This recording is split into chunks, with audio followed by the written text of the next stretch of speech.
Kwa majina naitwa Suleiman Kitambi, ni makamu mwenyekiti Simba wilaya Kinondoni.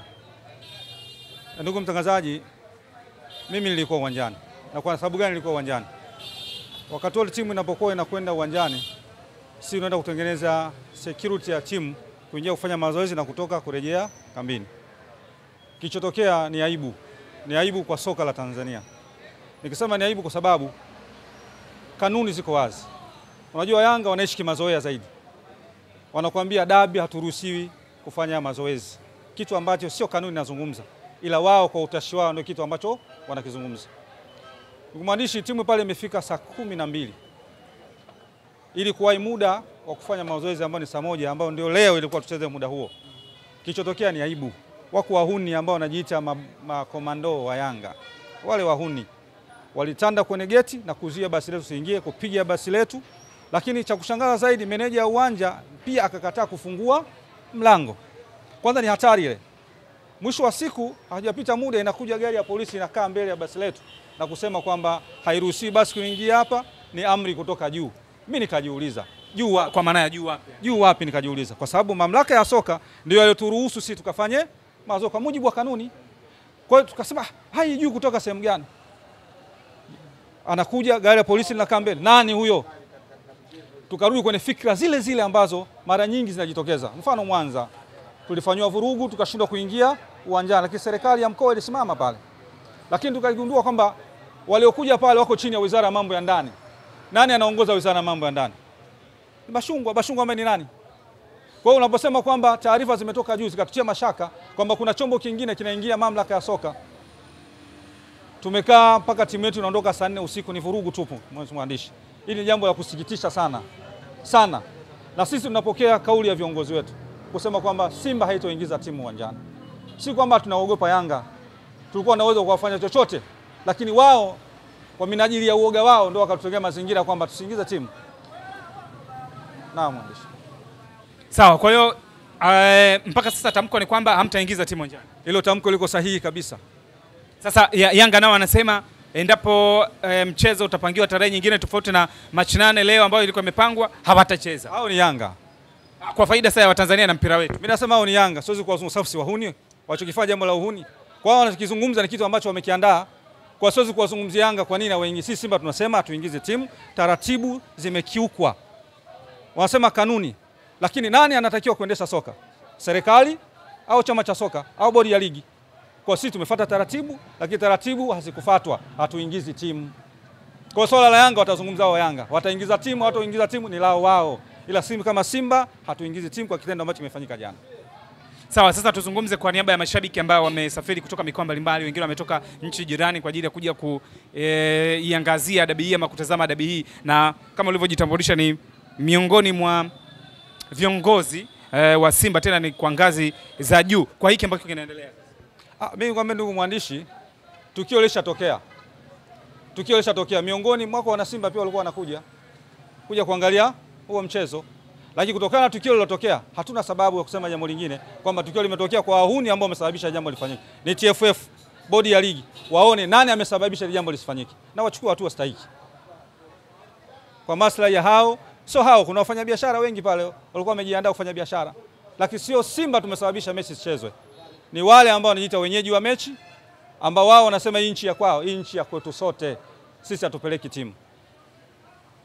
Sasa kuna hiki ambacho kinazungumzwa kwamba kutafuta mwafaka, kwa sababu si lazima mwafaka upatikane. Kila jambo si lina mwafaka. Nirudie tena mwandishi. Vikao vinakaa. Vikao vina maamuzi zaidi ya moja. Yes au no.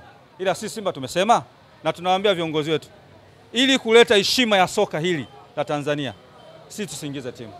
Kwa sababu maneno yanazungumzwa, viashiria vinaonekana, lakini hata siku moja havijachukuliwa hatua. Kwa tusiende tukasema maneno ambayo wakati mwingine tutavuka mipaka. Tunasema soka linasimamiwa na bodi ya ligi na TFF. Ni nani aliyotoa agizo tusiingie uwanjani na kuleta gari la polisi? Bana, sasa mimi natazama zaidi mashabiki ambao wametoka mikoani na ambao wamesafiri kutoka nje ya nchi. Wewe kama kiongozi sasa, manake at least, kwa sababu saizi watu wamekaa hawaelewi. Mimi nirudie tena, mechi hakuna. Sasa nitasema nini zaidi ya hilo? Kwa sababu Wao walijiandaa kuja kuona mpira. Haya yaliyotokea yamesababishwa na wahuni ambao wanajulikana. Vyombo vya haki na sheria vichukua hatua kwa hawa waliosababisha watu kutoka nje ya nchi, na sisi miongoni mwetu tumekata tiketi, tumeshindwa kuingia uwanjani kuona starehe. Kwa hiyo sisi tunachosema waliosababisha haya wanajulikana. Hatuna haja ya kusema tufanyeje. Simba hatuingizi timu kwa sababu yaliyofanywa. Kwa sababu labda nikwambie ndugu mwandishi, wachezaji wameshinda kutwa nzima, wamepumzika, wakiwa na imani kwamba saa moja wanaenda kufanya mazoezi tuingie kwenye mchezo wa leo. Wachezaji wanakwenda pale hawajaingia kwenye mchezo wa leo. Ina maana timu haijaandaliwa. Sawa? Haijaandaliwa vizuri. Wamepale wameondoka na pressure, walikuwa wamefunga, lakini maneno yalikuwa Simba imeshavunja kambi. Labda kama Yanga wana timu nyingine ya PMB ya kwao, au wale ambao wamesababisha wafanye zile fujo waingize uwanjani wacheze mpira ili washabiki wakaangalie mpira. Sawa. Bana, kuna kitu ambacho nilikuwa nakisoma hapa ni kuhusiana na hiki ambacho kinaelezwa kwamba inajaribu kuangaliwa namna ambavyo mchezo utakuwa, lakini zinatajwa zaidi kanuni. Kwa hivyo kama kiongozi nadhani unazifahamu kanuni za ligi zile. Sawa. Sasa kanuni ni kanuni ya nini? Ya soka. Ikiwemo timu kutokupeleka Wadakta kabisa. Hatujakataa, si hatupingane na kanuni. Kanuni imesema, lakini kanuni hiyo ikaangalia anayeziwia mchezo usifanyike ambaye si kiongozi wa soka. Kanuni inasemaje?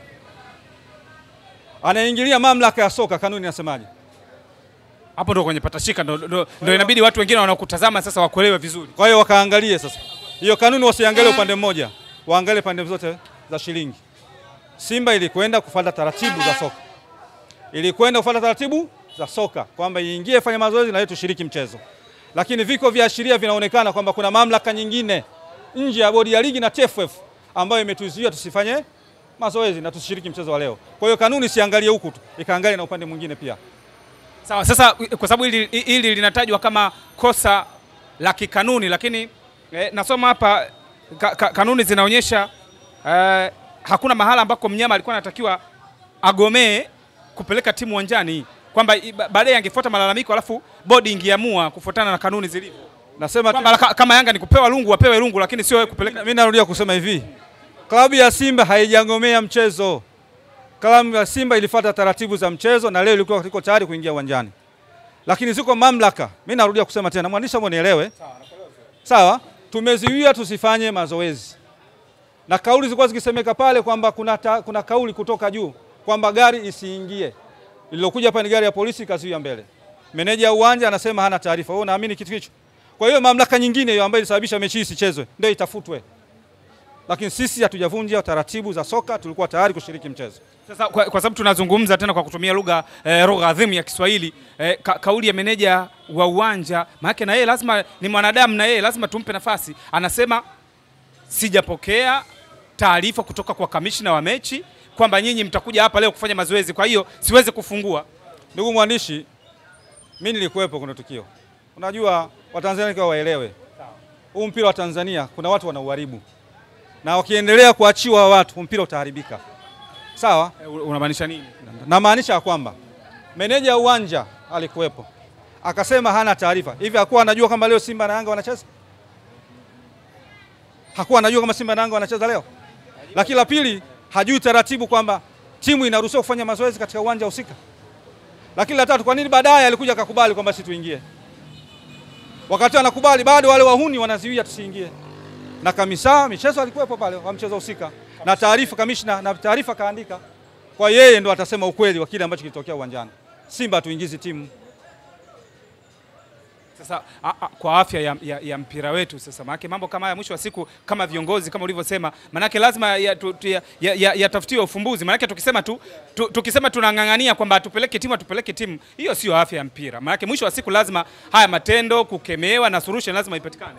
Mwandishi, narudia tena, sisi Simba tunapenda mpira na ndio maana ukifuatilia ligi hii tumefanya matendo mengi maovu, lakini hatujawahi kususa kuingia uwanjani. Tumefanya vitu vya ajabu sana. Tunasema ili wale wanaoendesha soka ili wajue, wachukue taratibu. Unaona, kwa sababu wanaliachia jambo leo limetokea hili. Kwa sababu gani? Yametoka nyuma. Tumeumia, tumechoka. Sasa isifikie sehemu ukasababisha vurugu na kupoteza amani ya nchi kwa sababu ya watu wachache ambao wana malengo yao kwenye klabu fulani. Sisi tunasema tunaheshimu soka, tunaheshimu vyama vya soka, tunaheshimu bodi ya ligi, lakini kwa kitendo kilichofanywa jana tumejiongeza, kuna kitu cha ziada kimesababisha mechi isichezwe leo. TFF bodi ya ligi wafaa wasachi, wafuate taratibu, watawajua nani wamesababisha leo wasicheze mpira. Lakini sisi hatuna tatizo na soka.